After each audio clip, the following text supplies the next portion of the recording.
Halo semuanya, welcome back to my channel. Hari ini Ibu Risi akan membahas materi yaitu perangkat lunak pengolah kata. Namun sebelum kita masuk materi pada hari ini, alangkah lebih baiknya kita membaca terlebih dahulu kompetensi dasarnya. Nah, kompetensi dasar pada materi kali ini adalah pada 5.1 menunjukkan menu dan icon yang terdapat pada perangkat lunak pengolah kata. Kemudian mari kita baca indikatornya. Nah, indikator pada materi ini yaitu yang pertama, peserta didik mampu membandingkan fungsi bentuk antar font, dan yang kedua, peserta didik mampu mengubah kondisi huruf atau case font. Nah, selanjutnya mari langsung kita masuk ke materi. Pada materi kali ini yaitu kita akan membahas dulu format teks. Nah, di mana kita akan mengatur bentuk font yang dapat dilakukan dengan langkah berikut ini. Namun sebelum itu, adik-adik silakan pastikan sudah membuka Microsoft Word-nya. Kemudian silakan klik menu ribbon home. Kemudian setelah mengklik menu ribbon home, kita akan pilih bentuk font yang kita inginkan pada grup font dengan cara mengklik icon bentuk yang diinginkan. Nah, bentuk menu ribbon home seperti apa, Bu? Nah, seperti ini adik-adik. Jadi setelah tampilannya seperti ini, silakan kalian ke grup font. Ini grup font ya. Kemudian kita akan membahas yang kotak warna merah ini. Ada 1, 2, 3, 4, 5, dan 6 icon yang akan kita bahas ya. Kita akan bahas bersama. Nah, perhatikan. Nah, gambar dan huruf B. Nah, adik-adik, ini apa sih namanya, Bu? Nah, ini namanya adalah icon bold. Nah, kalau kalian perhatikan itu seperti tebal, huruf B-nya tuh kayak tebal gitu. Jadi itu fungsinya untuk apa, Bu? Nah, untuk menebalkan teks. Contohnya seperti apa? Nah, ini. Kalian perhatikan ketika kalian ketik teknologi dan ingin di bold, nah bentuknya akan tampil seperti ini. Terlihat perbedaannya ya.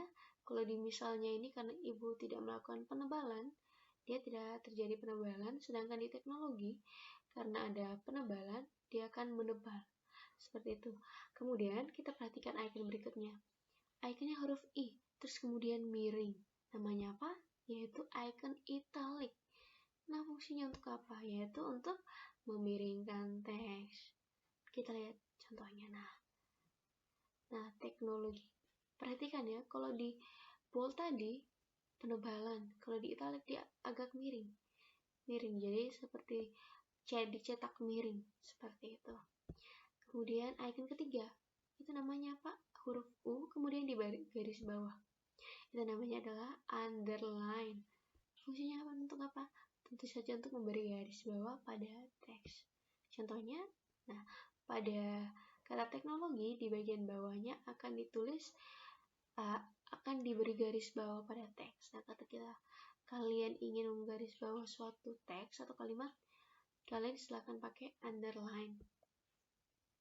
Kemudian A, B, C terus digaris di tengahnya.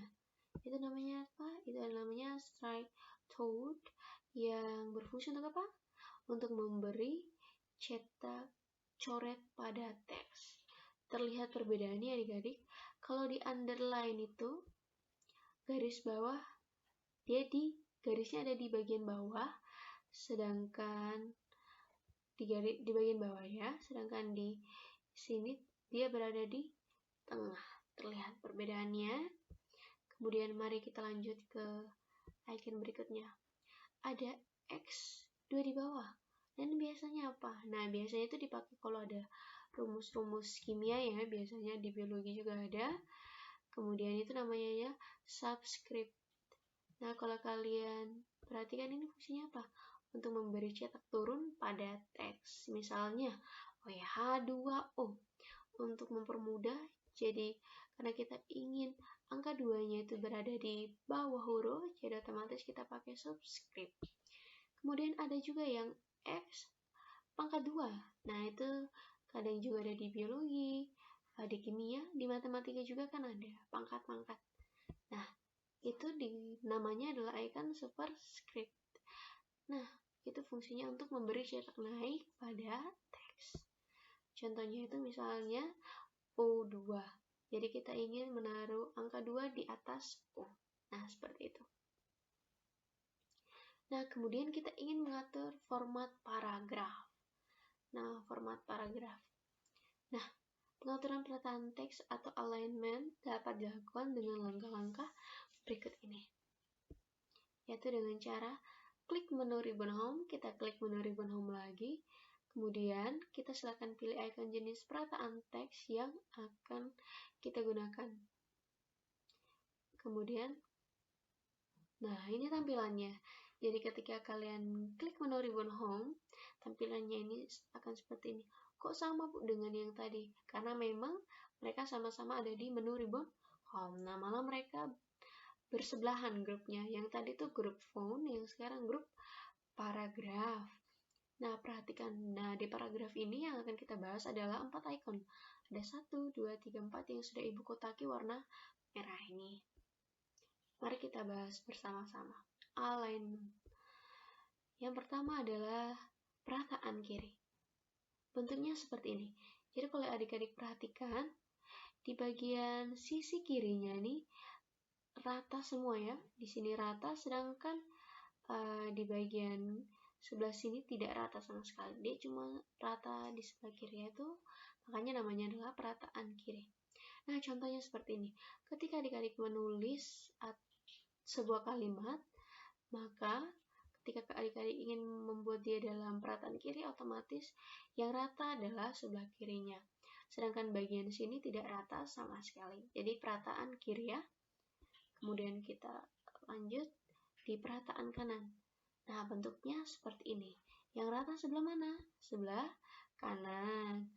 Kalau yang sebelah sini atau sebelah kirinya tidak rata. Nah, contohnya seperti ini. Terlihat perbedaannya ya.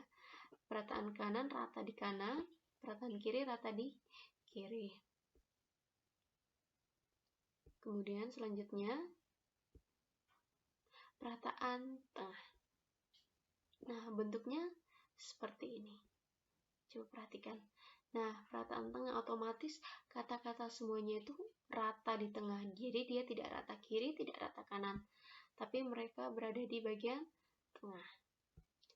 Kemudian ada namanya perataan kiri kanan. Nah, perhatikan. Kiri maupun kanan dia rata. Coba kita lihat contohnya. Nah, di sebelah kiri maupun kanan semua kata-katanya rata ya. Ini kiri maupun kanan pada paragraf ini rata. Karena materi pada hari ini sudah, selanjutnya adik-adik akan Ibu berikan evaluasi.